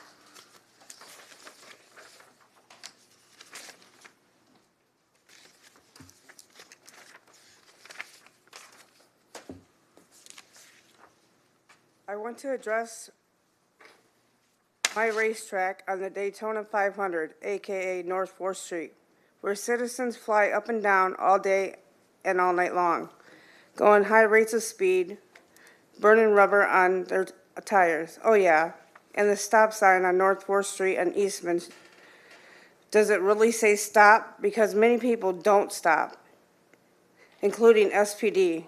And no, it's not police business. No lights or sirens are activated. Yes, I contacted my alderman, Rockford, and he acted as if he didn't care. Why? Because he don't live on the street.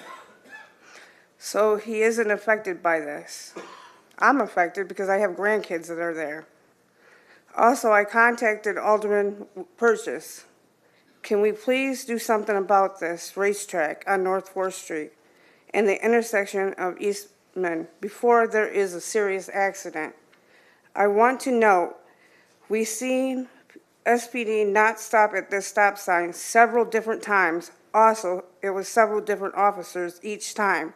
Why? Just because they are SPD, they don't have to follow traffic laws, just like everybody else? Should we not follow traffic laws because they don't have to? So I guess I don't have to because SPD don't have to. So just, can we do something about it? Thank you, Ms. Glass. Robert Frazier. Yes, I got one more after him. Yes. Good evening, and thank you. I want to start out talking about something that we all know of. In 1736, 289 years ago, the phrase, "an ounce of prevention is worth a pound of cure," Ben Franklin. Prevention. It is easier to stop something from happening in the first place than to repair the damage after it's happened. We continue on to Springfield in 1963, where demonstrations in front of the Lincoln statue of Illinois State Capitol. I don't know if any of you all have seen this book before. This is made from people here in Springfield. Very good book, a lot of facts. Fighting for surplus and food programs, prejudice in employment, and freedom to work in a living wage. Goes on further back to 1936, where we created something called the Workers Alliance of America, Illinois Workers Alliance, hunger marches in Douglas Park, and so forth. Where have we come? What have we changed? I can speak about what I do. I'm the executive director of CSA. Now, Clean Slate Advocates is a proven, viable community resource, cleaning laundry and dealing with workforce development on a daily basis. We deal with hundreds, sometimes in a day's time, thousands in a month. We can go on for where we are for numbers for a year. We're all about building futures. We're all about changing the culture, cleaning laundry one load at a time. The action that we've done. With your support, we create the positive society with strong soft skills and workforce development to our underserved communities. We have a problem. We have a disconnect. Most of the people that visit our facilities are unemployable. Why? Because they don't have soft skills. They don't know how to fill out applications. They don't know how to have follow-up. They don't know what it means to have gaps in their workforce and talk about what happened in their education. How do we fix that? Through some of the skills that we perform every day through what we do have with the consumers that come to the facility and spend an hour. With the staff that we have, or the time that I have to really pour into these people's life what I know. Not that I'm perfect, but I care. And I want the people to have an opportunity, mostly better than I have, to be successful in life. CSA assists thousands, like I said, on a monthly basis for over a year and a half, pretty close. We're getting close to 2 years now with minimal support. Obviously, the city is working with OPED and some of the other agencies that are, doing some things on a reimbursement program, but we need more support, and we need different type of support. As I see some of these agencies, less than 10% of the people that utilize these programs are homeless. These people are in homes, and they cannot bring their forces together to do something as simple as keep clean laundry in their house. And this is a problem for our community. This is something that we definitely feel like we've solved, but not only Springfield, for Sangamon County as a whole, and we just continue to do it every day and look forward to more continued support as I hear some things that are changing in the community.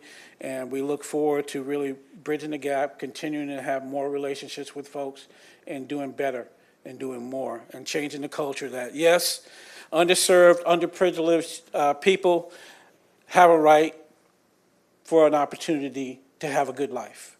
And some will take advantage of it, some will not, but we have to make sure that everybody has that opportunity to do better for themselves. Thank you. Thank you, Mr. Frazier. Mr. Chairman. Mr. Clerk, I have one more gentleman. You can, thank you, Mr. Frazier.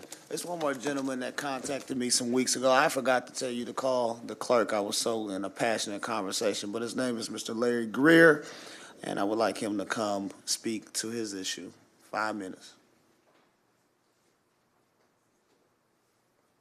Again, this is my error, for not giving them the proper instructions. So if anybody's gonna be mad at me, and that's all right.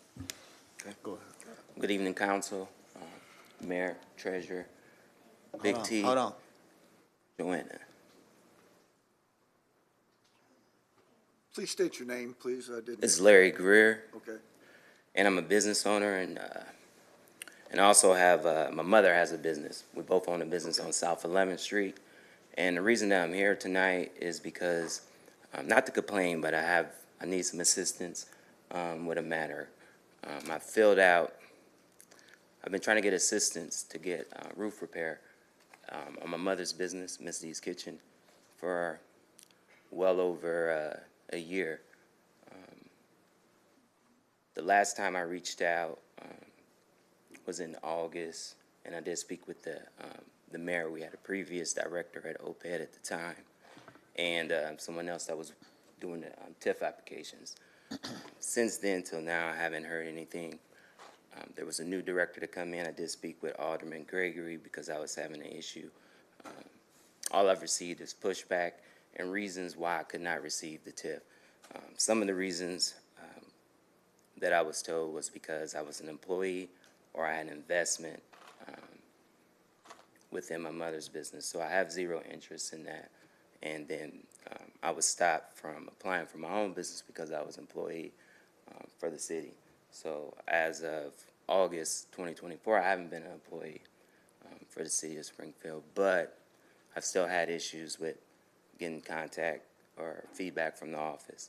So January, when the new office, the new department head took over, I had probably the first meeting of the year.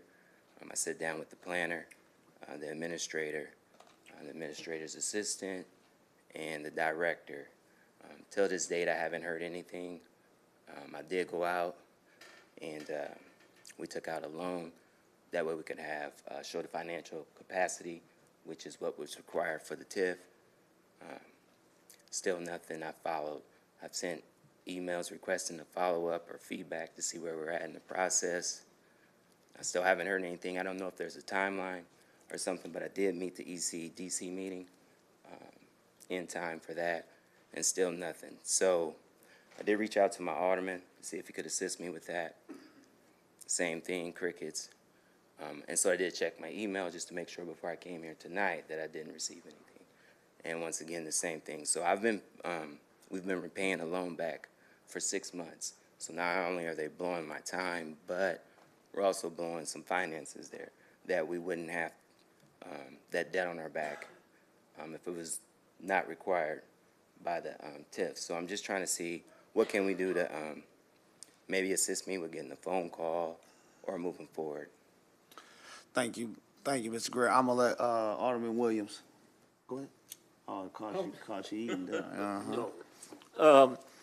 So when Ms. Yazel, I had a situation similar, but it was promised and I thought she did it. I'm not sure. You have to check with the department, but it should be a step-by-step timeline process for TIF so that these kind of things don't happen. I'm quite sure if we pull the media or the transcript from the past meetings, you'll hear her speak to this.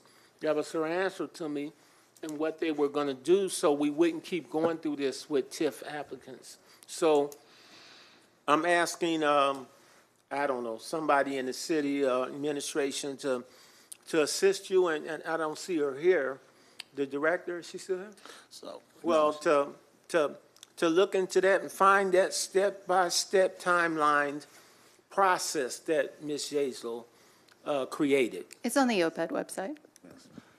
So if it's not being followed, the way it is on the OPED site, then I think we need to take that up even higher to the mayor, above the department, to the next level, to get some remedy to it. I think it's unfair for you to be getting loans and doing things to move yourself along, and they're not following the process that we worked out and processed back then. Yes, sir. So- Well, not only am I having an issue with that, but the contractors that I've taken my time to build relationships with is who I'm holding off, their families as well, because they count their bills in off of the jobs that they do. So this particular contractor has been waiting for me for that same amount of time, honoring the bid that he's given me, even though I know that the bids only last, maybe 60 to 90 days. So he followed me through to this year. And it's sad because they're calling me to try to find out, what's going on. And I know that we push customer service at the city through modules, through the directors. Thank you, Mr. Greer. I'm not trying to cut you off, but I want to just hold you to that 5 minutes because some of us up here understand where you're coming from. And I will say that on that department, since the new changeover, I've been relatively quiet. I haven't really said anything. But when I get these type of calls from businesses in my ward, it's truly troubling. Because I see the speed track for other things in our city. But whenever it comes to things on this east side, across these tracks or in Ward 2, it takes forever. And it just gets me back in this mode where I'm just like, forget it, and I don't want to be like that. I want to get along. I want to make calls. I got answers back every Tuesday. I know for sure I can send an email the week before. I won't get any responses till Tuesday because nobody want me to come up here talking. And I'm tired of that. He at least deserves a stinking call back and say, hey, we're still working on it. Something. That's so disrespectful because I guarantee it. We wouldn't do Mr. McCormick. We wouldn't do dude like that. If he had some question, well, we call him immediately. And this stuff is important to our community just like that is, or just like anything else we building throughout this whole city. And it's just so irritating. It really is. This man ain't coming up here wasting his time for no reason. It's really sad. We got to get better at this, of treating everybody fairly, getting their applications processed. This is part of the reason why we seen the move with the Sangamon County Growth Alliance. Because we need some help to help these people go through this stuff and get it done so they can improve their businesses. It's TIF, it's tax increment financing, taxes that they pay from their businesses in that ward, in that bucket. They're going to raise the profile, county going to come by, raise their assessment, that we're going to get even more money. It's ridiculous. It's really, really frustrating. And that's all I got. Thank you for sparing your time tonight. I appreciate you. Yep, appreciate your time. Thank you. Seeing there's no... Been moved and second for adjournment. Have a good night.